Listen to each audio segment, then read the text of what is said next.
Beneath the Mediterranean waves, where sunlight fractures into ribbons of emerald and gold, lies a city that defied time itself.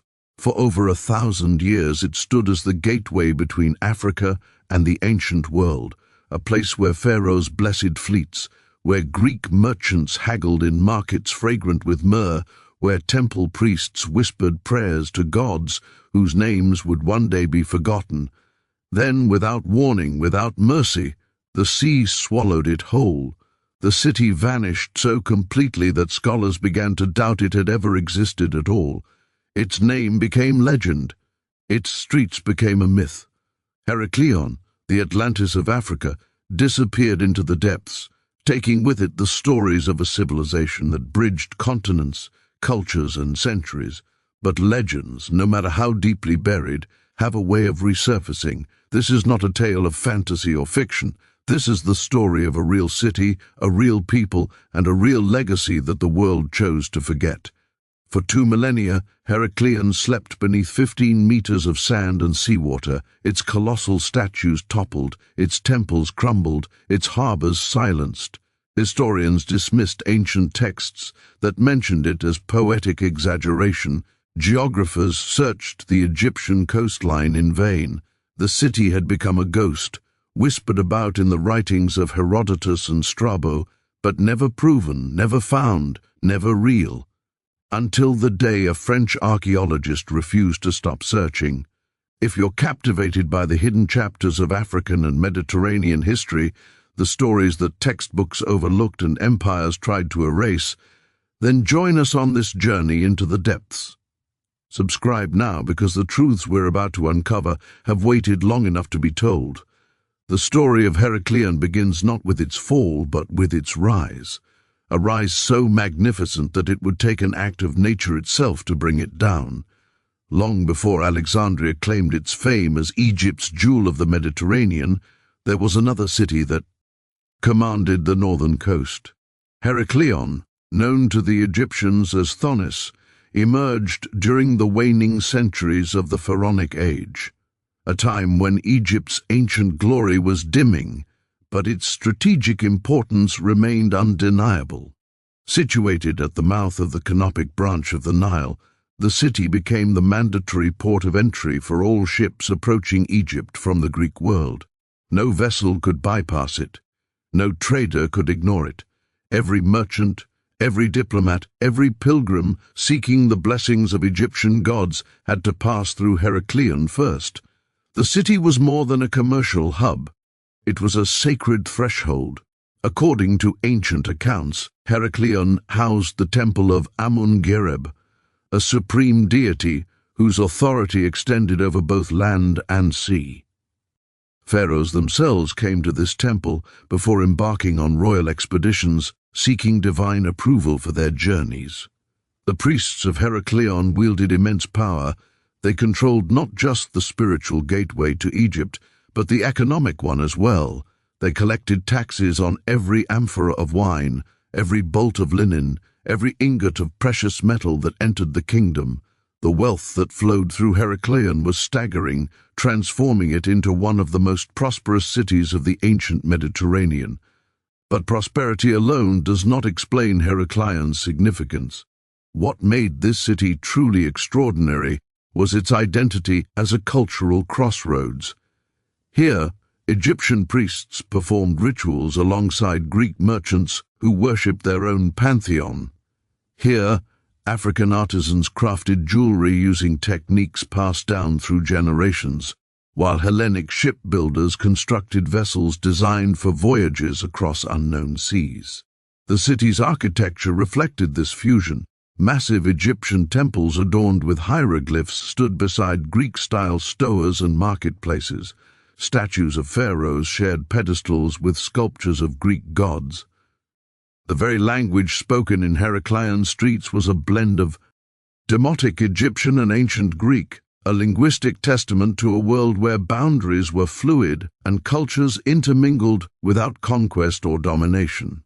This was the late period of ancient Egypt, roughly between 700 and 300 BCE, an era often dismissed by historians as a time of decline and foreign influence. The great pyramid builders were long gone. The warrior pharaohs who had expanded Egypt's borders to their greatest extent were memories preserved in stone. Egypt had been invaded, occupied, and ruled by Nubians, Assyrians, and Persians. Yet even in this twilight age, Egyptian civilization retained a magnetic pull that drew the entire Mediterranean world to its shores. And Heracleion was the magnet's core. Greek historians, particularly Herodotus, wrote extensively about Thonis Heracleion in the 5th century BCE. He described it as the place where Paris and Helen of Troy allegedly took refuge during their flight from Sparta, a detail that intertwines Greek mythology with Egyptian geography in ways that scholars still debate. Herodotus noted that the city's harbor was vast and well protected, capable of sheltering hundreds of ships during the violent storms that periodically swept the Mediterranean. He mentioned the towering lighthouse that guided vessels through the treacherous channels of the Nile Delta, a precursor to the more famous Pharos lighthouse that would later illuminate Alexandria's harbor. But Herodotus was writing about a city already ancient in his time. Archaeological evidence suggests that Heracleion's origins reach back even further, possibly to the 7th or 8th century BCE, making it contemporary with the founding of Rome and the composition of Homer's epics. The city grew organically, expanding from a modest fishing settlement into a major urban center as Egypt's geopolitical importance increased. The Saite dynasty, Egypt's 26th ruling house, recognized Heracleion's strategic value and invested heavily in its development. They constructed massive quays and warehouses, dredged deeper channels for larger ships, and fortified the harbor against both pirates and rival powers. The city's layout reflected careful urban planning, rare for its era. Wide processional avenues connected the harbor to the temple complex, allowing religious festivals to spill out into public spaces where thousands of citizens and visitors could participate. Residential quarters were organized by trade and ethnicity. Greek merchants clustered in one district, Egyptian craftsmen in another, while a cosmopolitan elite occupied villas near the waterfront. The harbor itself was a marvel of ancient engineering, with artificial channels, breakwaters, and a sophisticated system of locks that controlled water levels and protected ships from tidal surges. Yet, for all its grandeur, Heracleion existed in a precarious position, both geographically and politically. The Nile Delta is one of the most geologically unstable regions in the Mediterranean. The river's multiple branches constantly shifted course, depositing millions of tons of sediment while also eroding the land beneath. The city was built on water-saturated clay and sand, soil that could liquefy during earthquakes. Ancient engineers understood these risks, but had limited means to mitigate them. They drove wooden pilings deep into the substrate, constructed buildings with flexible foundations, and regularly reinforced the harbor walls. But they were fighting against forces far beyond their control. Politically, Heracleion's fate was tied to Egypt's declining autonomy. When Alexander the Great conquered Egypt in 332 BCE, he recognized the Nile Delta's strategic importance and founded Alexandria just 30 kilometers west of Heracleion. This new city, designed by Greek architects and populated by Greek settlers, was intended to be Alexander's Egyptian capital, a Mediterranean metropolis that would eclipse all rivals. Initially, Heracleion continued to thrive. The two cities coexisted, each serving different functions within the Ptolemaic kingdom that emerged after Alexander's death. But gradually, inexorably, Alexandria's superior harbor and royal patronage began to drain Heracleion's vitality. The Ptolemaic rulers, Greek-speaking pharaohs who governed Egypt for 3 centuries, poured vast resources into making Alexandria the greatest city in the ancient world. They built the Library of Alexandria, the Pharos lighthouse, and palatial complexes that dwarfed anything in Heracleion. More importantly, They redirected trade routes.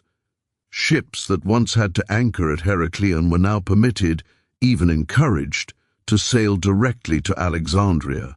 The mandatory stop at Heracleion, which had guaranteed the city's prosperity for centuries, was quietly abolished. The priests of Amun-Gereb, who had collected taxes and tributes for generations, found their authority diminished. The once bustling markets grew quieter. The harbour, though still active, no longer commanded the same volume of traffic. Yet Heracleion did not die quickly. Cities rarely do.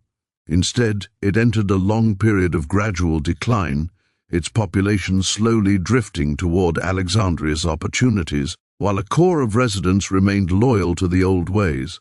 The temples continued to function, their rituals performed with the same devotion even as attendance dwindled. The harbour still welcomed ships, though fewer each year. The city's identity shifted from economic powerhouse to religious sanctuary, a place where those seeking authentic Egyptian spirituality could still find priests who remembered the ancient prayers, who could still read the hieroglyphs carved into temple walls that were already 1,000 years old. Ancient texts from the Roman period, after Egypt became a province of the empire in 30 BCE, mention Heracleion only occasionally and always as a secondary port. Roman administrators focused their attention on Alexandria and the grain shipments that fed Rome's million inhabitants. Heracleion appears in tax records and shipping manifests, but without the prominence it once held. The city had become a backwater, a footnote in the story of Egypt's integration into the Roman world. And then, sometime between the 2nd and 8th centuries CE, the exact date remains frustratingly unclear, the city simply vanished from historical records. No dramatic account of its destruction survives. No ancient historian paused to document its final days. Heracleion faded from human memory as completely as if it had never existed. For over a millennium, the city was lost. Medieval Arab geographers, who meticulously mapped Egypt's coastline and documented its history, made no mention of Heracleion. The name survived only in ancient Greek and Roman texts that were themselves forgotten during Europe's Dark Ages.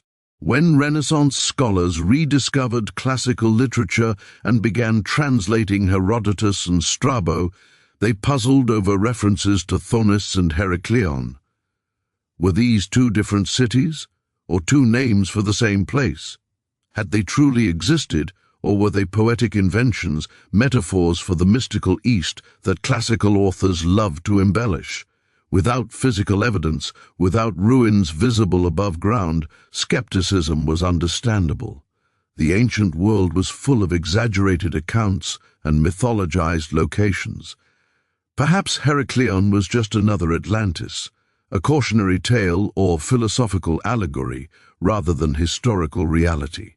This scholarly doubt persisted into the 20th century, even as archaeology transformed from treasure hunting into systematic science, even as excavations across Egypt revealed pyramids, temples, and entire cities preserved under desert sand, Heracleion remained elusive. Archaeologists searched the coastline near Alexandria, following clues from ancient texts. They found other submerged ruins, harbours, breakwaters, the remains of Alexandria's royal quarter, but nothing that matched the descriptions of Heracleion. The city, if it had existed, seemed to have been erased so completely that not even its foundations remained.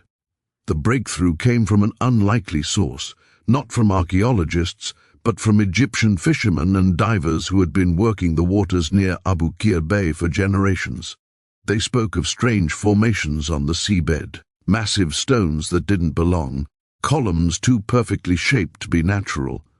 Local legends claimed that ancient ruins lay beneath the waves, but these stories were dismissed as folklore. The Mediterranean had been fished and navigated for thousands of years. If there were significant ruins offshore, surely someone would have found them before. In 1933, a Royal Air Force commander flying over Abu Qir Bay reported seeing dark geometric shapes beneath the water, possible ruins visible from the air when light and tide conditions aligned. His observations were noted, but not investigated. Egypt was in political turmoil, moving toward independence from British control, and underwater archaeology was still in its infancy.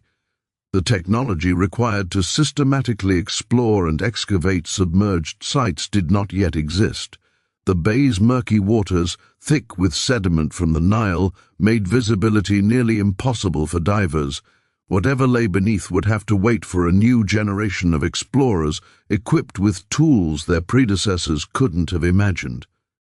That generation arrived in the person of Frank Goddio, a French underwater archaeologist who combined the rigor of academic research with the adventurous spirit of a treasure hunter.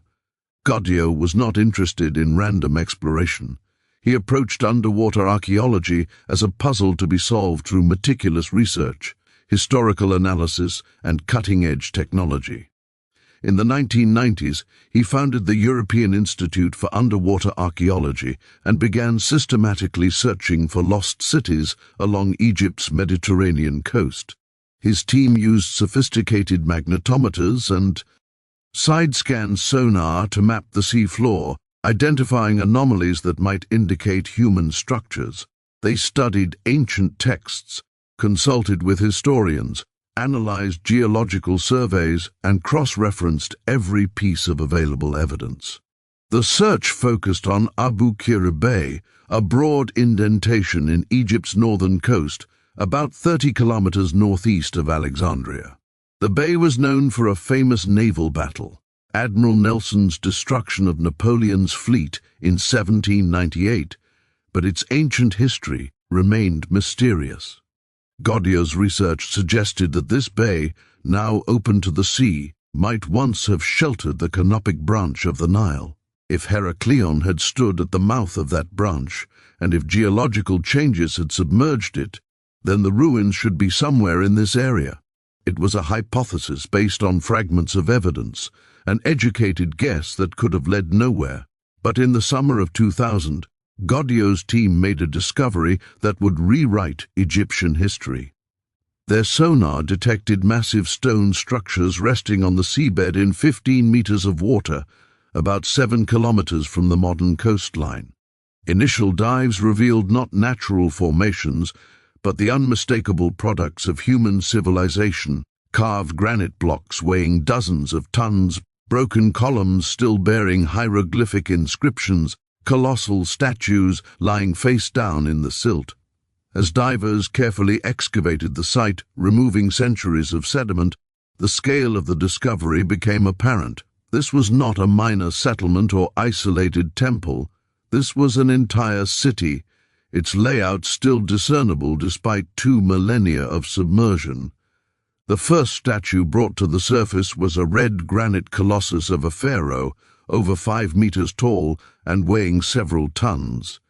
Despite its time underwater, the carving remained crisp, the royal regalia clearly visible. Soon after, divers found a matching statue of a queen, equally massive and beautifully preserved. These were not the crude work of provincial artisans, but masterpieces of Egyptian sculpture, comparable to the finest works found in Luxor or Memphis. Their presence indicated that this submerged city had been important enough to warrant royal patronage, wealthy enough to commission such expensive monuments. As excavations continued over subsequent years, the evidence became overwhelming. Stone stelae, ceremonial tablets inscribed with hieroglyphs, were discovered bearing the name Heracleion and its Egyptian equivalent, Thonis. One stele, erected by Pharaoh Nectanebo I in the 4th century BCE, explicitly identified the city as the place where foreign ships were required to stop and pay taxes. It confirmed what Herodotus had written, what scholars had debated, what fishermen had whispered about. Heracleion was real, and it had been exactly where the ancient texts said it was. The city that emerged from the sediment was vast and sophisticated. The harbor complex alone covered several square kilometers, with multiple basins connected by channels. Wooden quays and stone jetties, though collapsed and waterlogged, still marked where hundreds of ships once docked. Enormous anchors, some weighing over a ton, lay scattered across the seabed, silent witnesses to the maritime traffic that had sustained the city's economy. Divers found lead weight measures used by merchants, gold coins from Athens and Carthage, bronze statuettes of Egyptian gods alongside marble sculptures of Greek deities. Every artifact told the same story. This was a place where Africa and Europe met, traded, and created something unique. The temple complex was particularly extraordinary. Built on a scale rivaling the great temples of Thebes, it occupied the city's center and rose on massive limestone foundations. The main sanctuary honored Amun-Gerib, but subsidiary chapels accommodated Osiris, Isis, and Horus, the divine family that dominated Egyptian religious thought. Greek visitors had also left their mark. Inscriptions in ancient Greek praised Heracles, the mythological hero for whom the Greek name Heracleion was derived. The city had managed to blend religious traditions without conflict, allowing diverse peoples to worship according to their customs while participating in shared festivals and ceremonies. One of the most remarkable finds was a naos, a small stone shrine that housed the cult statue of a god. This particular naos was carved from a single block of black granite and stood nearly 2 meters tall. Its surfaces were covered with hieroglyphs detailing religious rituals and listing the temple's endowments. But what made it extraordinary was an inscription stating that this shrine had been installed during the reign of Ptolemy III in the 3rd century BCE, and that it was dedicated by the high priest of Heracleion. Here was direct evidence linking the archaeological site to specific historical figures, anchoring the city firmly in documented history. Heracleion was no longer a mythical place. It was as real as Alexandria, as tangible as the pyramids. The residential areas revealed how ordinary people had lived. Houses were constructed with a combination of mud, brick, and stone, their foundations engineered to withstand the delta's soggy soil.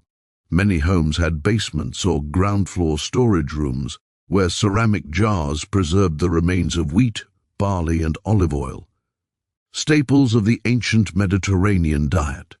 Personal items recovered from these dwellings, jewelry, cosmetics, children's toys carved from wood and ivory, provided intimate glimpses into daily life. These were not abstract historical figures, but real families who cooked meals, raised children, celebrated festivals, and worried about the same things that concern people everywhere. But why did this thriving city disappear? How does a major urban center simply vanish beneath the waves? The answer lies in a combination of natural and human-induced factors that created a perfect storm of destruction. The primary culprit was geology. The Nile Delta is built on sediment, millions of years' worth of silt deposited by the river as it flows toward the sea. This sediment creates fertile farmland, but it makes a terrible foundation for heavy stone buildings. The ground is inherently unstable, prone to compaction and subsidence. As water is drawn out by evaporation and drainage, the sediment compresses, causing the land surface to sink. This process, called subsidence, is gradual but relentless. Studies estimate that parts of the delta have sunk by several meters over the past 2,000 years. Earthquakes accelerated this process catastrophically. The Mediterranean region is seismically active, with tectonic plates grinding against each other beneath the seafloor. Ancient records document numerous powerful earthquakes affecting Egypt's northern coast, particularly during the early centuries of the Common Era. These earthquakes could trigger a phenomenon called liquefaction, where water-saturated soil temporarily loses its strength and behaves like liquid. Buildings constructed on such ground don't just crack. They topple completely, sinking into the suddenly fluid earth.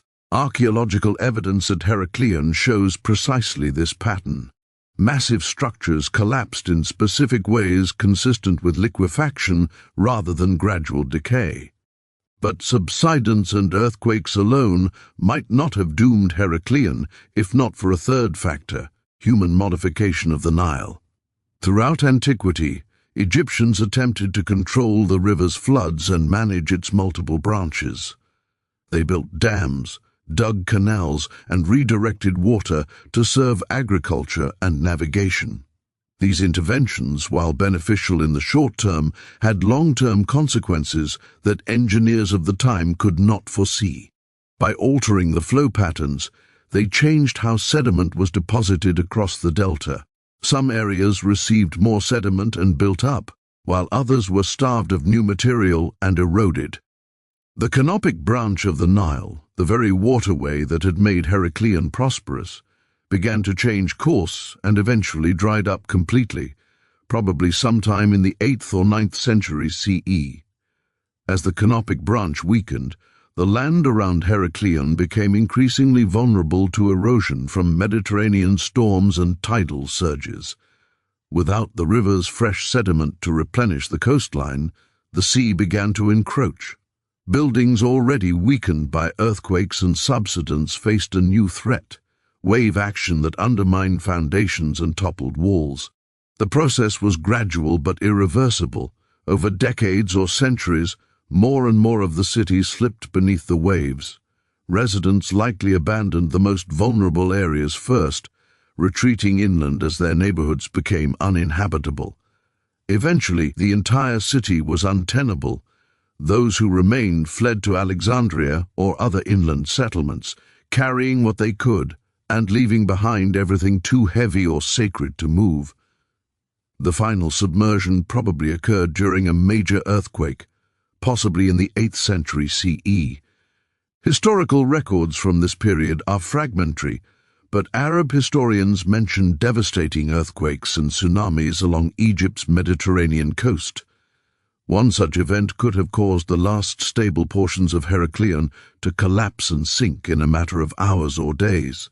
The massive statues, the temple columns, the harbor infrastructure, all tumbled into the bay, creating the chaotic underwater landscape that divers would discover 12 centuries later.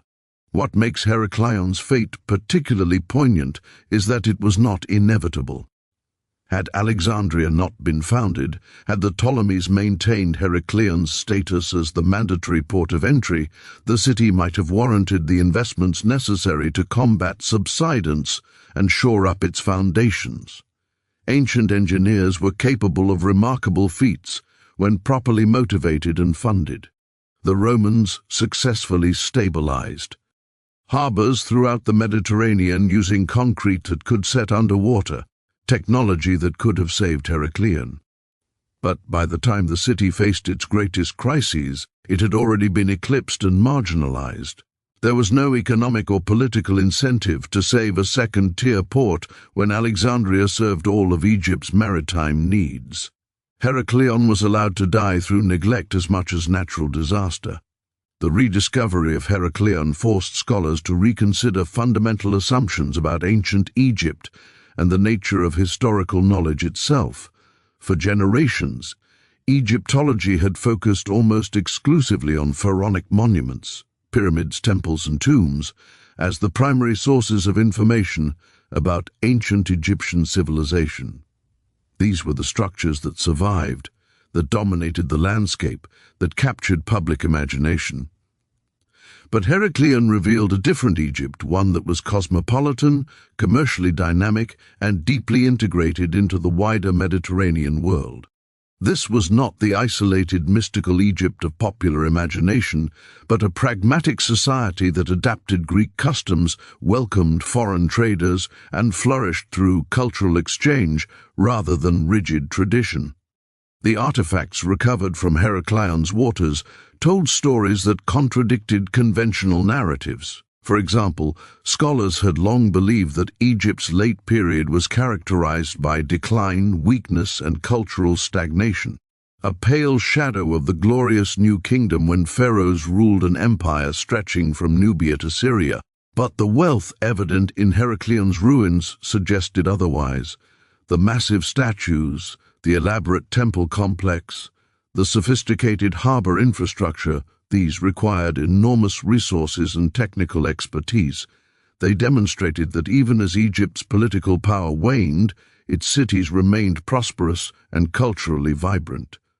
The late period was not an ending but a transformation, a shift from military empire to commercial network.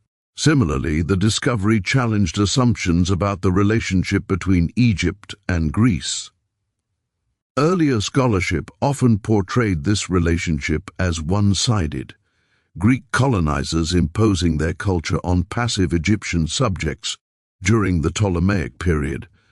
But Heracleion existed long before the Ptolemies, and it showed Egyptian and Greek elements coexisting and merging naturally. The city's bilingual inscriptions, its hybrid architectural styles, its temples that honored both pantheons, all suggested a more equal exchange, a genuine fusion rather than cultural domination. Greeks in Heracleion adopted Egyptian gods and customs, while Egyptians learned Greek and participated in Hellenic institutions. The result was something neither purely Egyptian nor purely Greek, but a new Mediterranean culture that prefigured the cosmopolitanism of the later Roman Empire. The excavation of Heracleion also illuminated the religious world of ancient Egypt in ways that temple inscriptions alone could not. The discovery of ritual objects, bronze sistra used in ceremonies honoring Isis, limestone incense burners, offering tables inscribed with prayers, revealed the day-to-day practice of religion rather than just its official theology. One particularly touching find was a small limestone statue of a mother holding her child, dedicated to the goddess Isis as a prayer for protection during childbirth. Such personal devotional objects humanized ancient religion, showing that beneath the grand rituals and priestly hierarchies, ordinary people sought divine help with the same concerns that motivate prayers today. Perhaps the most significant contribution of Heracleion's discovery was methodological. Frank Godio's team pioneered techniques that would become standard in underwater archaeology. They used advanced mapping technologies to create three-dimensional models of the site before removing anything, ensuring that the spatial relationships between artifacts would be preserved. Even after excavation, they employed specialized lifting equipment to raise massive statues without damaging them, a process that required engineering solutions as complex as those used in the city's original construction. They collaborated with international teams of Egyptologists, geologists, classicists, and conservators, recognizing that understanding a site as complex as Heracleion required expertise from multiple disciplines. The artifacts recovered from the bay couldn't simply be displayed in museums. 2,000 years of submersion had saturated the stone with salts and waterlogged any organic materials. Without careful conservation, objects would disintegrate once exposed to air. The team established on-site laboratories where artifacts underwent years of treatment, slowly desalinating stone, stabilizing waterlogged wood, protecting metals from corrosion. This conservation work was as important as the excavation itself, ensuring that future generations could study and appreciate what had been found. The international response to Heracleion's discovery was extraordinary. Museums around the world organized exhibitions featuring artifacts from the site, attracting millions of visitors. The British Museum, the Grand Palais in Paris, the Institut du Monde Arabe, all hosted shows that combined recovered artifacts with multimedia presentations explaining the city's history and its tragic fate. These exhibitions did more than showcase ancient art. They told a story that resonated with contemporary concerns about climate change, rising sea levels, and the vulnerability of coastal cities. If a thriving metropolis like Heracleion could vanish beneath the waves, what did that portend for modern cities built on similarly precarious foundations? The parallels are uncomfortably precise. Today, Alexandria itself faces existential threats, from rising Mediterranean waters and subsidence. The Nile Delta, deprived of sediment by the Aswan High Dam and sinking under its own weight, is losing land to the sea at alarming rates. Coastal cities from Venice to Jakarta to Miami confront similar challenges: too much water, too little solid ground, and infrastructure designed without anticipating the consequences of environmental change. Heracleion serves as a warning from the past, a case study in how even great cities can fall when natural forces combine with human short-sightedness. But there is more to learn from Heracleion than cautionary lessons about environmental fragility. The city's greatest legacy may be what it represents about human resilience, adaptability, and cultural creativity.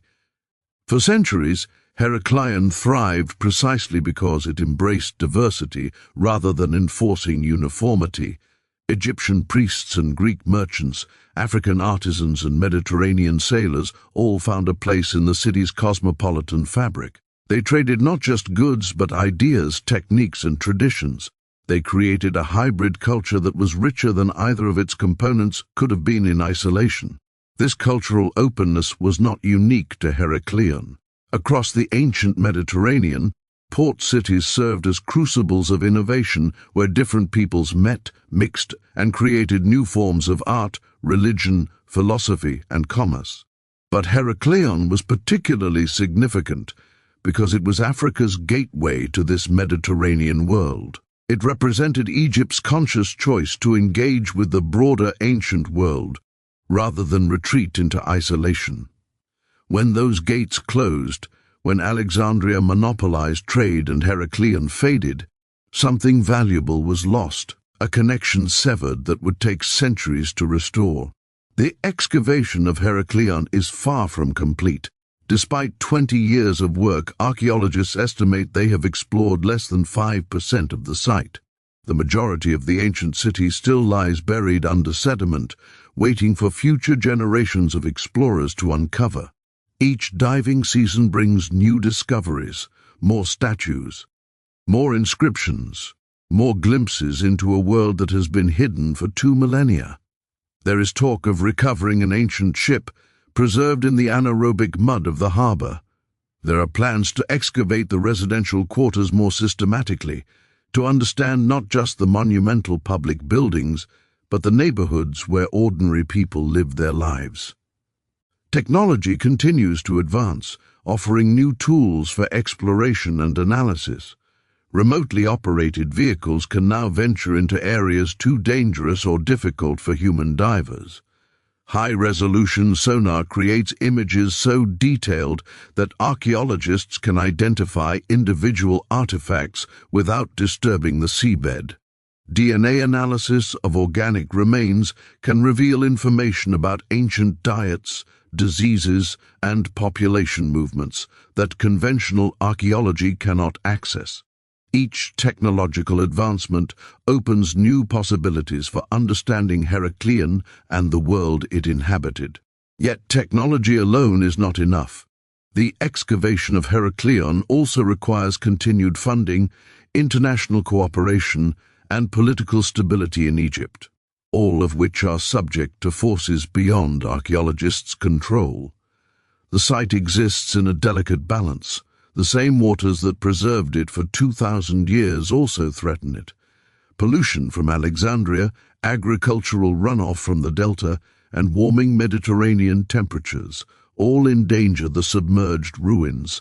Marine organisms that were once controlled by the bay's ecology are proliferating, attaching to statues and eroding stone. Without active management, the site could degrade significantly within decades. Egypt's government, to its credit, has recognized Heracleion's importance and designated the bay as a protected archaeological zone. Fishing and anchoring are restricted, and there are long-term plans to create an underwater museum where visitors could observe the ruins in situ through underwater viewing chambers or via submarine. Such a museum would be unprecedented, offering a way to experience ancient history in its actual environment rather than in the artificial setting of a conventional museum. It would also generate tourism revenue that could fund continued excavation and conservation, creating a sustainable model for managing underwater cultural heritage. But the question remains, whose heritage is Heracleion? This is not a trivial question. The city existed at the intersection of multiple civilizations. It was Egyptian in administration and religion, Greek in language and culture, African in geography, and Mediterranean in economy. Modern nations are understandably eager to claim such a rich heritage, but Heracleion transcends national boundaries in ways that challenge conventional ownership models. Egypt has legal sovereignty over the site, and Egyptian authorities rightfully exercise control over excavations and artifact disposition.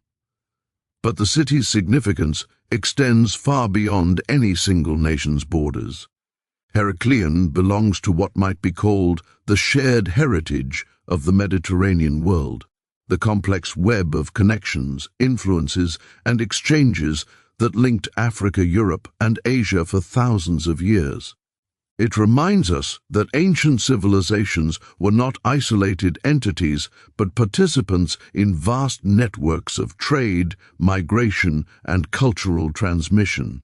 The same merchants who sold Egyptian grain in Athens brought Greek wine to Heracleion. The same sailors who navigated from Carthage to Alexandria knew the city's harbor like their own. The same ideas that animated philosophical debates in Alexandria were discussed in Heracleion's market squares. These connections, these flows of people and goods and ideas, created a Mediterranean world that was unified despite its political fragmentation. This perspective is particularly relevant today, when the Mediterranean region is often portrayed as a zone of conflict and division. Europe versus Africa, Christianity versus Islam, developed north versus developing south. Such binaries obscure the deeper historical reality of a region defined by connection rather than separation. Heracleion's ruins, resting on the seabed between continents, testify to an older truth, that the Mediterranean has always been a bridge, not a barrier, and that the peoples dwelling on its shores have more in common than what divides them. For students of African history, Heracleion offers particularly important lessons. Too often, narratives about ancient Africa focus exclusively on internal developments, the rise and fall of kingdoms, the achievements of specific rulers, the evolution of indigenous cultures. These stories are essential and deserve the attention they are finally receiving after centuries of neglect and distortion. But an exclusive focus on internal dynamics can inadvertently reinforce the very isolation that colonial narratives imposed on Africa. It can make African civilizations seem disconnected from the broader currents of human history, developing in a vacuum rather than as active participants in global networks. Heracleion challenges this isolation.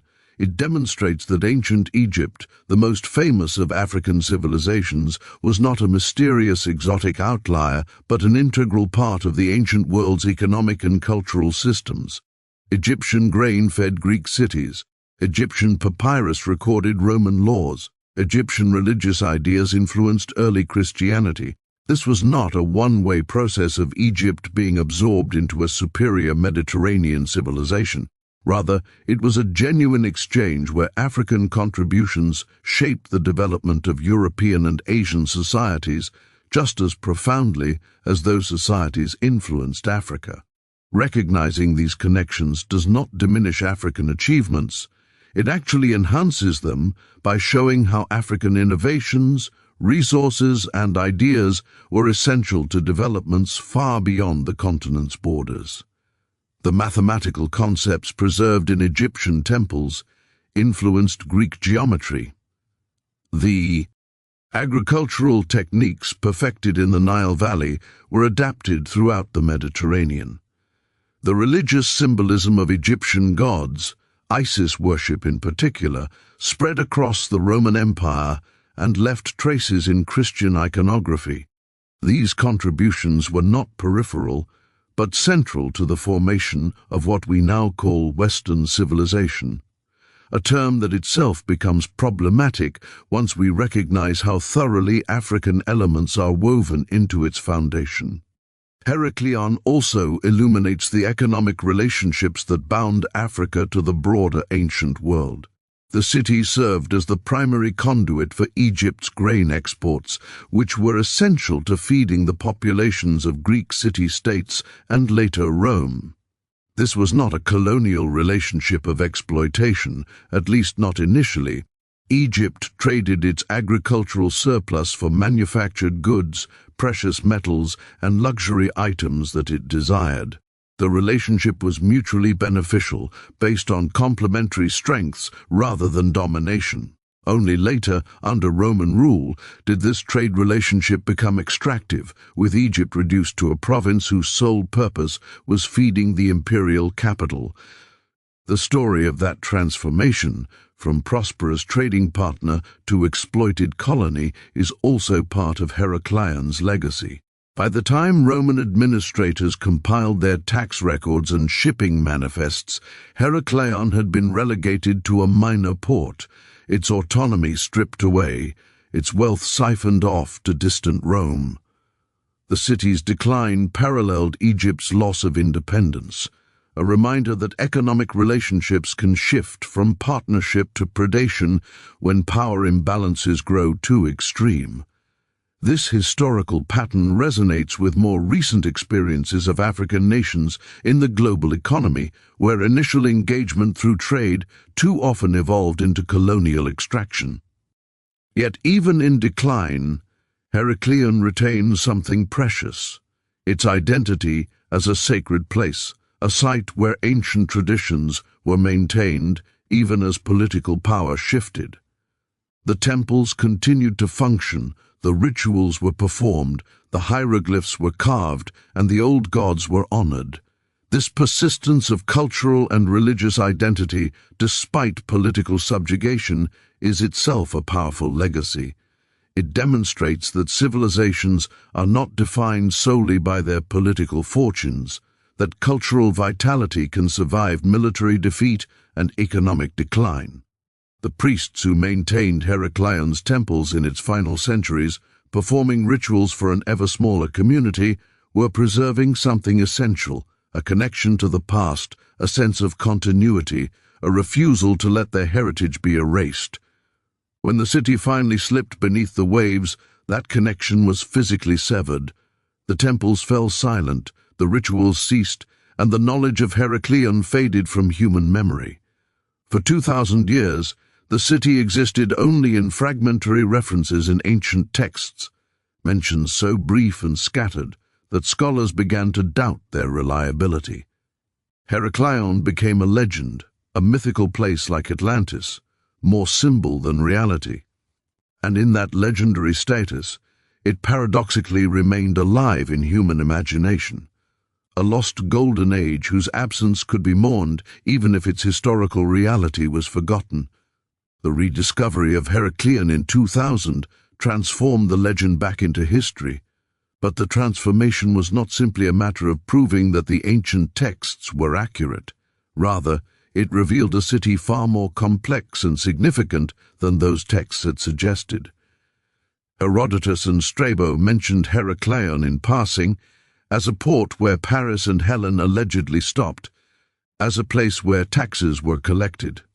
They did not describe its magnificent temples, its colossal statues, its role as a cultural crossroads.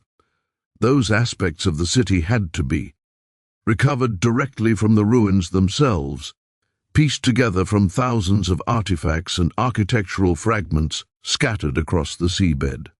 This process of recovery continues. Each artifact that emerges from the bay adds another piece to the puzzle, another paragraph to the story of Heracleion's rise and fall. A bronze incense burner tells us about religious practices.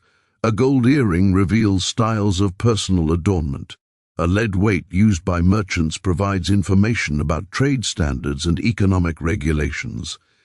Individually, these objects might seem mundane, But collectively, they constitute a detailed portrait of a lost world, a city that was home to tens of thousands of people whose names we will never know, but whose presence is recorded in the objects they used, the buildings they constructed, the lives they lived. Among the most emotionally powerful artifacts are those that record individual human experiences rather than grand historical events. A limestone stele erected by a widow to commemorate her husband, who died in a shipwreck. The inscription speaks across 2 millennia about grief that transcends time and culture. A child's toy boat carved from wood, perfectly preserved in the anaerobic mud of the harbor, a reminder that children played in Heracleion's streets, imagining adventures on the same waters that would eventually swallow their city. A potter's workshop with half-finished vessels still on the shelves, evidence of a catastrophic event, an earthquake perhaps, that struck so suddenly that the craftsman abandoned his work mid-task. These artifacts humanize the statistics of urban collapse. When we say that Heracleion sank beneath the Mediterranean, we are describing the destruction of a human world, homes where families gathered for meals, workshops where artisans perfected their crafts, temples where the devout sought meaning and comfort, markets where friendships were forged and business conducted. The physical city can be mapped and measured, its structures documented and analyzed. But the lived experience of Heracleion, the texture of daily life, the rhythms of the seasons, the sound of voices in the streets, that must be imagined through the fragmentary evidence that survives. Archaeology is ultimately an act of imagination disciplined by evidence. We cannot resurrect Heracleion's citizens or hear their conversations, but we can trace the outline of their world with enough precision that imagination can legitimately fill in the spaces between facts. We know that Heracleion was cosmopolitan, so we can imagine the multilingual babble of its markets, the mixture of languages and accents as merchants from a dozen Mediterranean cities haggled over prices. We know the city had a major temple complex, so we can envision religious festivals where thousands of participants processed through the streets, the air thick with incense, the sound of sistra and drums echoing off stone walls. We know the harbor was vast and busy, so we can picture the forest of masts and sails, the organized chaos of loading and unloading cargo, the sailors' quarters where tales of distant voyages were exchanged over wine. This imaginative reconstruction is not frivolous or speculative. It serves a vital purpose in helping us understand what was lost when Heracleion sank. We do not mourn the destruction of abstract archaeological sites. We mourn the destruction of human communities, the severing of connections, the erasure of stories and traditions. By reconstructing the texture of life in Heracleion, we make its loss tangible and meaningful. We recognize that when the city vanished, it took with it not just buildings and artifacts, but an entire way of life. A unique cultural achievement that can never be replicated. This recognition carries implications that extend far beyond ancient history. The world today faces environmental challenges that could transform our own cities into future Heracleions, places that will be studied by archaeologists for centuries hence, trying to reconstruct how we lived and what was lost. Sea level rise threatens coastal metropolises, home to hundreds of millions of people. Climate change destabilizes weather patterns, increasing the frequency and severity of natural disasters. Human activities, deforestation, groundwater extraction, fossil fuel combustion, alter the very foundation on which our civilizations rest. Heracleion's fate reminds us that we are not immune to the same forces that destroyed ancient cities. Our technology is more sophisticated, our engineering capabilities greater, but the fundamental vulnerability remains. The question is whether we will heed the warning that Heracleion offers. Will we invest in the infrastructure, the planning, the international cooperation necessary to make our coastal cities resilient against rising waters and violent storms? Will we take seriously the science that predicts how our actions today will shape the world that our descendants inherit? Or will we, like the later inhabitants of Heracleion, watch helplessly as the forces we failed to address in time make our cities uninhabitable? These are not rhetorical questions. They demand answers, decisions, and actions. The archaeological investigation of Heracleion is not merely an academic exercise in recovering the past. It is a conversation between past and present, a dialogue where ancient experiences illuminate contemporary challenges. The city beneath Abu Qir Bay speaks to us across 2 millennia, offering testimony about the consequences of environmental change and the fragility of human achievements. Whether we listen, whether we learn, remains to be seen. Yet there is also something profoundly hopeful in Heracleion's story. The city may have sunk, but it was not destroyed. The temples collapsed, but the statues survived. The harbor silted up, but the anchors remained. The buildings fell, but the inscriptions endured, waiting in the darkness until technology advanced enough to bring them back to light. Heracleion's legacy was preserved not by human intention, but by the very disaster that destroyed it. The waters that claimed the city also protected it, covering it with sediment that prevented looting and shielded artifacts from the erosion that destroyed so many sites on land. This accidental preservation has given us a gift, a snapshot of ancient life frozen at a specific moment, more complete in some ways than sites that were continuously occupied and thus continuously altered. We can walk through Heracleion's ruins as they were at the moment of abandonment, without the confusion of later rebuilding, without the destruction wrought by centuries of treasure hunters. The city that emerges from the excavations is not the perfect idealized Egypt of pharaonic propaganda, but a real, working city with all its complexity, diversity, and contradictions intact. That authenticity makes Heracleion invaluable.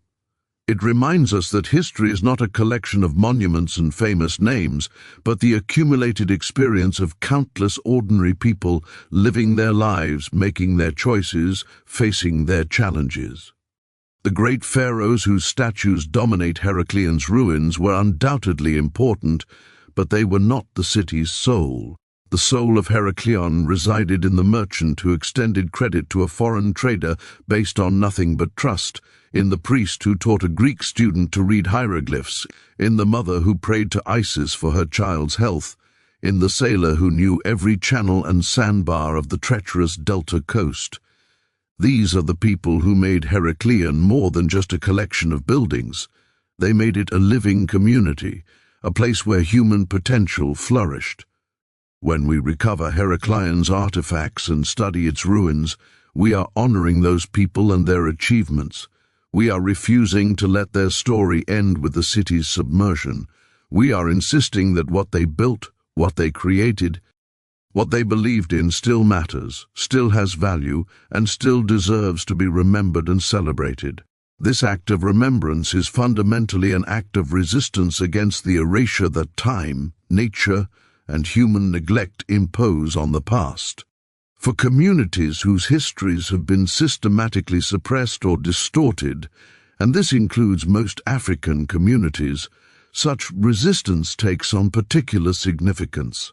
The colonial project of the 19th and 20th centuries was not just about territorial conquest and economic exploitation. It was also about narrative control, about rewriting history to justify domination. European colonizers constructed stories about Africa that portrayed the continent as backward, primitive, and devoid of significant achievement. They ignored or dismissed evidence of African civilizations that contradicted these narratives. They looted artifacts from African museums and archaeological sites, removing physical evidence of African accomplishments to European collections where they were recontextualized as curiosities rather than treasures. The excavation and study of Heracleion participates in the ongoing project of decolonizing African history. It provides concrete, undeniable evidence of African achievement in architecture, engineering, art, and international commerce. It demonstrates African agency in creating cosmopolitan cultural spaces where diversity was celebrated rather than suppressed. It proves that African civilizations were not isolated backwaters, but active participants in the great networks of trade and cultural exchange that spanned the ancient world. These are not new revelations for scholars who have studied African history seriously, but they matter enormously for public understanding, for education, for the stories that cultures tell about themselves. When a schoolchild in Lagos or Accra or Cairo learns about Heracleion, they learn that their ancestors built cities that rivaled anything in ancient Greece, or they learn that African engineers solved complex technical problems, that African artists created masterpieces of sculpture, that African merchants traded as equals with their Mediterranean counterparts. They learn, in other words, a history of competence and achievement, rather than victimhood and stagnation. This shift in historical consciousness is essential for building the confidence and vision necessary to address contemporary challenges. Similarly, when students in London or Paris or New York learn about Heracleion, they encounter a version of ancient history that complicates simplistic narratives about Western civilization and its supposed Greek and Roman roots. They discover that the Mediterranean world was never neatly divided between European and African, civilized and barbarian, advanced and primitive. Instead, they found a complex web of interactions where influence flowed in multiple directions, where cultural boundaries were porous and identities fluid, where some of the most sophisticated urban centers were located on what we now call the African continent. This more accurate understanding of the past can help dismantle the racial hierarchies and cultural prejudices that still poison contemporary discourse. The challenge, of course, is ensuring that knowledge about Heracleion and similar discoveries reaches beyond academic circles and museum exhibitions. History education in most countries remains deeply conservative, slow to incorporate new findings and reluctant to challenge established narratives. Textbooks still teach simplified versions of the past that reflect outdated scholarship and problematic ideological assumptions. Popular media, films, television, novels perpetuate stereotypes because they are more interested in entertainment value than historical accuracy. Changing these patterns requires sustained effort from educators, scholars, artists, and activists who recognize that historical understanding shapes contemporary identity and politics. The digital age offers new tools for this educational project. The excavation of Heracleion has been extensively documented online, with virtual tours, 3D models, and high-resolution images available to anyone with internet access. Documentary films about the discovery have been broadcast internationally, reaching audiences far larger than any museum exhibition could attract.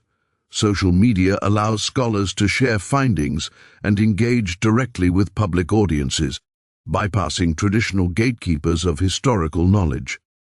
These technological innovations democratize access to the past in ways that would have been unimaginable a generation ago. Yet technology is not a panacea. Digital resources are only valuable if people know they exist and choose to engage with them. The algorithms that govern social media and search engines often prioritize sensational content over educational material, meaning that accurate information about places like Heracleion must compete with misinformation, conspiracy theories, and simple entertainment. Moreover, digital access remains unevenly distributed globally, with many communities lacking the infrastructure or resources to participate fully in online learning. The digital revolution in historical education is real, but it is incomplete, and must be accompanied by investments in traditional educational institutions and resources. The long-term preservation of Heracleion itself presents another set of challenges. Unlike terrestrial archaeological sites that can be fenced off and guarded, underwater sites are inherently vulnerable. The Mediterranean waters that protected the ruins for 2 millennia are becoming increasingly hostile due to pollution, warming temperatures, and acidification. Marine organisms are colonizing the submerged structures at rates that threaten to obscure or damage artifacts. Recreational diving, though currently restricted in the bay, could become a threat if regulations are relaxed or poorly enforced. Even well-intentioned archaeological excavation, if not carefully managed, can disturb the delicate balance that has preserved the site. Egypt and the international archaeological community face difficult decisions about how to balance research, preservation, and access. Should artifacts be left in situ to maintain the site's integrity or raised to museums where they can be better protected and more widely seen? Should tourism be encouraged to generate revenue for conservation or restricted to minimize impact? Should the focus be on exhaustive excavation to recover as much information as possible, or on minimal intervention to preserve the site for future technologies that might extract even more data? These questions have no obvious answers, and different stakeholders prioritize different values. What seems clear is that Heracleion's significance extends far beyond the boundaries of Egypt or even Africa. The city represents a chapter in human history that belongs to everyone who values cultural achievement, historical knowledge, and the complex story of how civilizations rise, flourish, interact, and sometimes fall. Its ruins testify to human creativity and ambition, to the remarkable things that people can accomplish when they work together across cultural boundaries. But they also testify to fragility, to the reality that even great achievements can be undone by forces beyond our control or by failures of foresight and planning. The ultimate legacy of Heracleion may be the questions it forces us to confront about our own time and our own choices. We live in an era of unprecedented connectivity, when cities across the globe are linked by trade, migration, and communication in ways that echo the ancient Mediterranean world. We face environmental challenges that threaten coastal settlements, just as subsidence and earthquakes threaten Heracleion. We struggle with questions about cultural identity, about how to maintain distinct traditions while engaging productively with diverse influences from elsewhere. The ancient city beneath Abu Qir Bay offers no simple answers to these contemporary dilemmas, but it provides a historical mirror in which we can recognize both our potential and our vulnerabilities. As excavations continue and new artifacts emerge from the sediment, our understanding of Heracleion will undoubtedly evolve and deepen. Future discoveries may answer questions that currently puzzle scholars, about the city's earliest foundations, about its religious practices, about the precise sequence of events that led to its submersion. New technologies will enable analyses that are currently impossible, extracting information from artifacts in ways we cannot yet imagine. The story of Heracleion is far from complete, and each new chapter adds dimension and complexity to what we thought we knew. But even with our current incomplete knowledge, certain truths about Heracleion have become clear. This was a city that mattered, that played a crucial role in connecting Africa to the broader ancient world. It was a place where different peoples met, traded, and created something unique, a hybrid culture that honored tradition while embracing innovation. It was an achievement of engineering, architecture, and urban planning that represented the best of what ancient civilizations could accomplish. And it was a casualty of forces, geological, environmental, political, economic, that overwhelmed even its considerable resources and resilience. The Egyptian priests and Greek merchants, the sailors and craftsmen, The families who lived in its neighborhoods and worshipped in its temples, all of them are gone now, their individual stories lost forever. But collectively, their legacy endures in the ruins they left behind, in the artifacts that bear witness to their existence, in the city itself, silent and submerged but not destroyed, waiting beneath the waves to tell its story to anyone willing to dive deep enough to listen.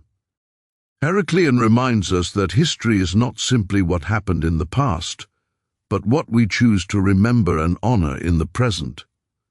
For 2,000 years the city was forgotten, its very existence doubted.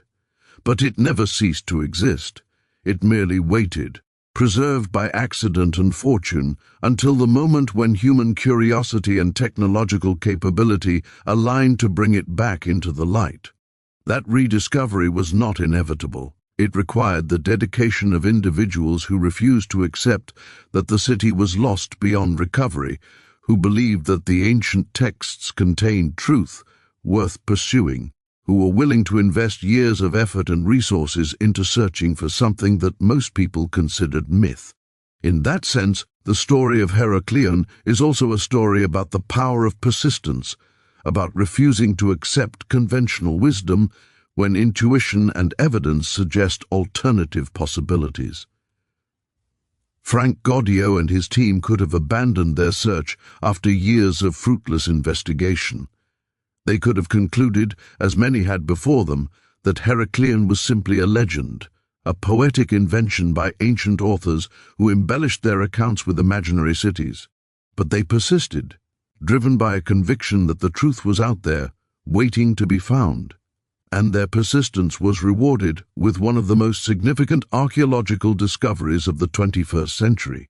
This persistence matters not just for the specific case of Heracleion, but as a model for how we approach other gaps in our historical knowledge. There are countless ancient cities, civilizations, and peoples whose stories remain untold because evidence is scarce or because conventional scholarship has dismissed them as unimportant or mythical. How many other Heracleions are waiting to be discovered, either beneath the waves or buried under desert sands, or hidden in plain sight because we have not yet learned how to see them? How many stories of African achievement, of cultural exchange, of human creativity have been lost, not because the evidence doesn't exist, but because no one has looked hard enough or with the right tools? The rediscovery of Heracleion should inspire us to approach historical gaps with curiosity rather than resignation, with the presumption that absence of evidence is not evidence of absence. It should encourage investment in archaeological research, in the development of new technologies for detecting and excavating sites, in training new generations of scholars who bring diverse perspectives and questions to the study of the past. It should remind us that our understanding of history is always provisional, always subject to revision based on new discoveries that can fundamentally alter what we thought we knew. For the people of Egypt and the broader African diaspora, Heracleion offers a specific gift, a tangible connection to an illustrious past that colonialism tried to erase or appropriate. The artifacts from the city are not abstract historical objects, they are inheritances, material links to ancestors who built something magnificent and enduring. When an Egyptian student studies Heracleion, they are not learning about someone else's history, they are discovering their own heritage, claiming a legacy that is rightfully theirs.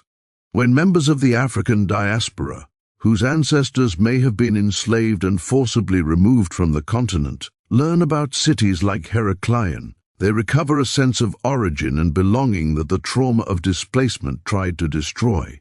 This recovery of heritage is not sentimental nostalgia or romantic idealization of the past. It is a necessary corrective to centuries of historical narrative that portrayed Africa as a continent without significant civilization, without impressive achievements, without contributions to human progress. That narrative was always false, but it was reinforced through control of education, museums, and media. Breaking its hold requires not just abstract arguments about historical methodology, but concrete evidence, artifacts, ruins, inscriptions that anyone can see and touch and know to be real. Heracleion provides such evidence in abundance.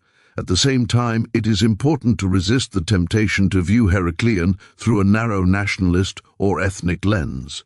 The city's significance lies partly in its cosmopolitanism, in its role as a place where different peoples interacted productively. To claim it exclusively as Egyptian or African or Mediterranean is to miss the point. Heracleion belonged to all of these categories simultaneously, and its success derived from its ability to bridge them.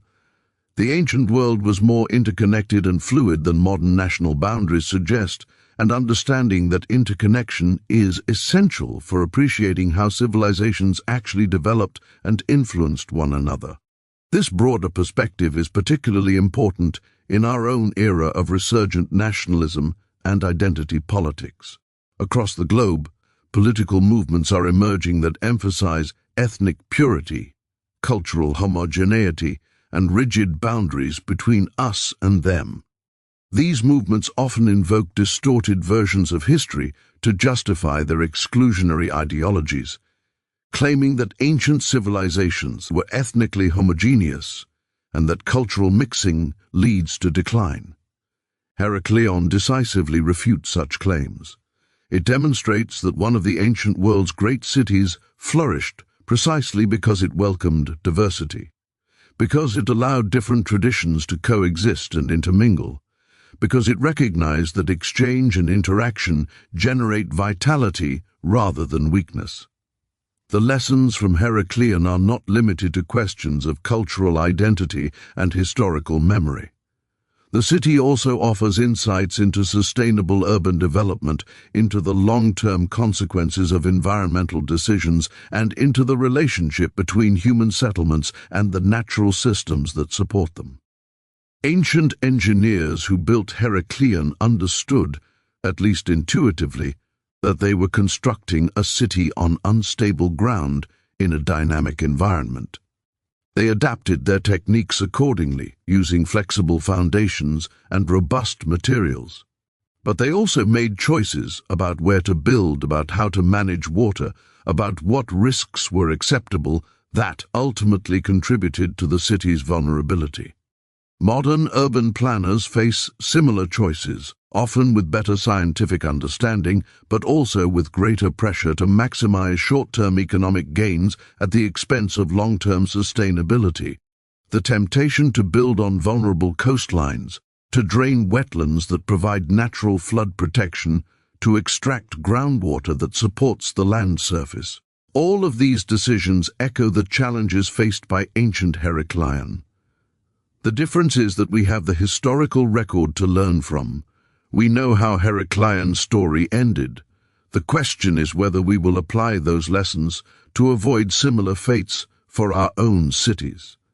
Climate scientists warn that dozens of major coastal cities, home to hundreds of millions of people, face significant risks from sea level rise, subsidence, and increased storm intensity over the coming century.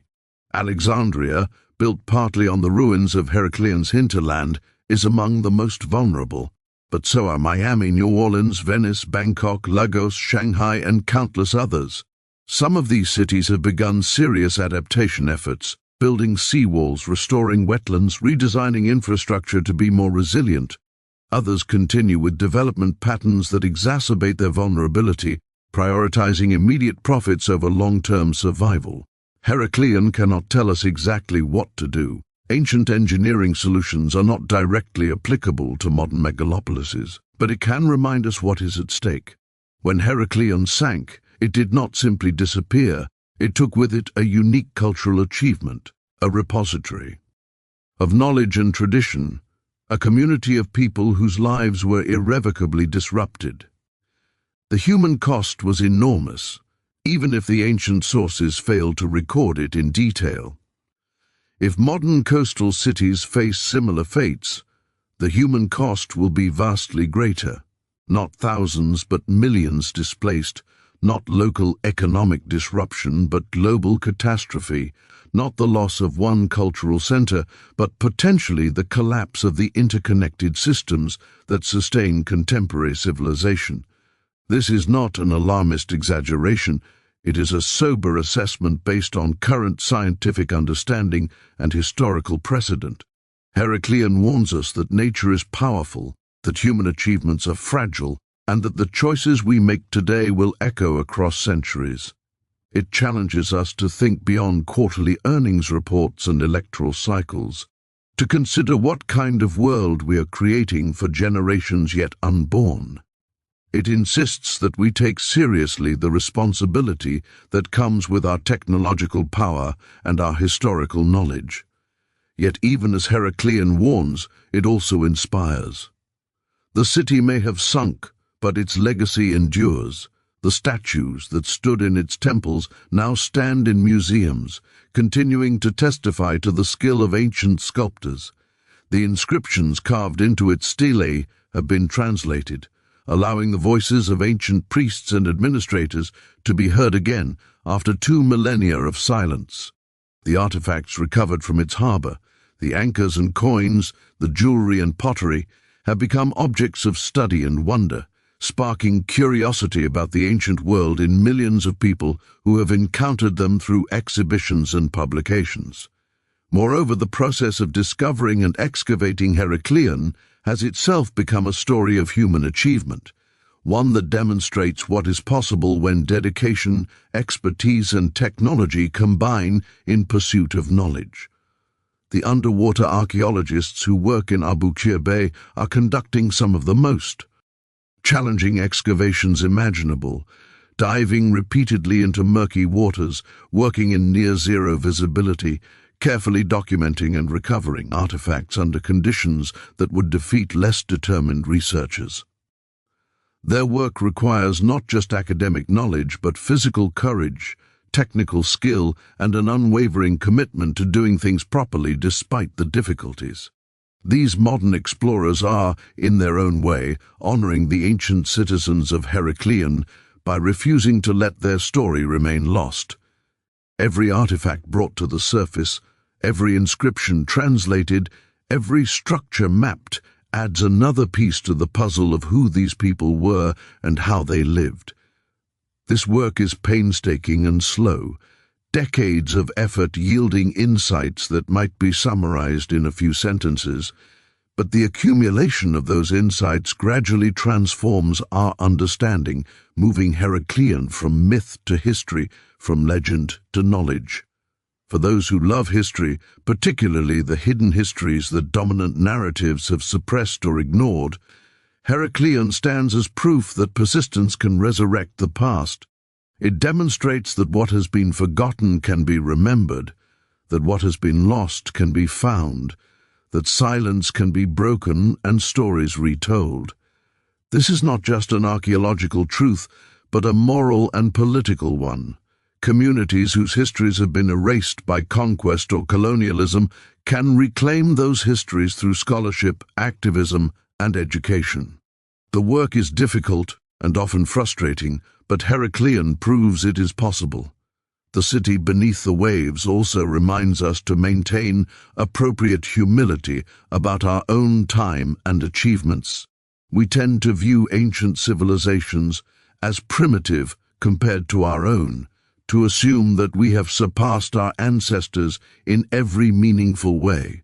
And certainly, modern technology and scientific understanding have advanced far beyond what was available to ancient engineers and scholars. But Heracleion cautions against complacency. The people who built that city were not primitive. They were sophisticated, knowledgeable, and capable. They created something magnificent that endured for centuries, yet it was not enough.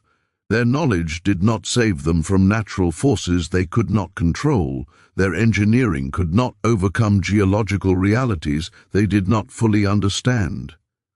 Are we so different? We have better tools, more precise measurements, deeper theoretical understanding, but we also face challenges of unprecedented scale and complexity. climate change, biodiversity collapse, resource depletion, global inequality. We have created a civilization more interconnected and more powerful than any that preceded it, but also more dependent on systems whose fragility we may not fully appreciate. Heracleion suggests that confidence in our abilities should be tempered with awareness of our limitations, that respect for what our ancestors achieved should be accompanied by recognition that they, like us, were ultimately subject to forces beyond complete human control. This perspective does not counsel despair or passivity. Rather, it argues for a particular kind of wisdom, one that combines ambition with caution, innovation with humility, confidence in human capability with respect for natural systems. It suggests that the most enduring achievements are those that work with nature rather than against it, that adapt to environmental realities rather than trying to dominate them through sheer technological force.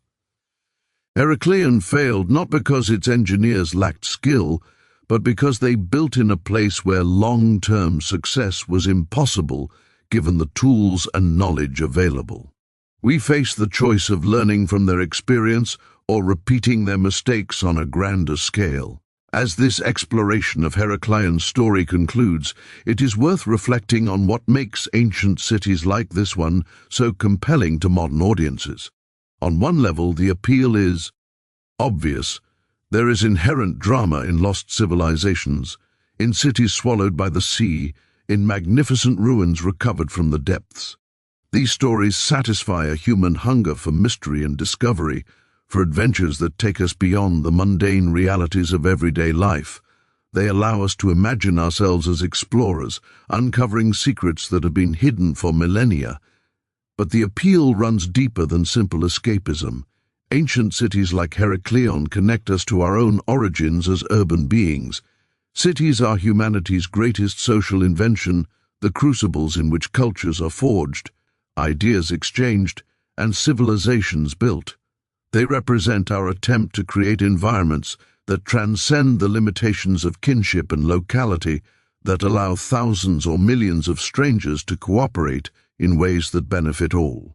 When we study ancient cities, we are examining the roots of our own urban existence, understanding how the patterns and problems of city life today were first navigated by our distant predecessors. Heracleion, specifically, offers a vision of what cities can be at their best: cosmopolitan, prosperous, culturally vibrant, places where diversity is celebrated rather than feared. This vision is particularly valuable now, when so many cities around the world are struggling with questions of identity, inclusion, and equity. The ancient city does not provide a blueprint. The context is too different, the challenge is too distinct. But it provides an example, a proof of concept that diverse communities can coexist productively when structures are in place to facilitate cooperation and exchange. The story of Heracleion is ultimately a story about memory and forgetting, about what we choose to preserve and what we allow to slip away. For 2,000 years, the city was forgotten, its achievements unremembered, its people anonymous.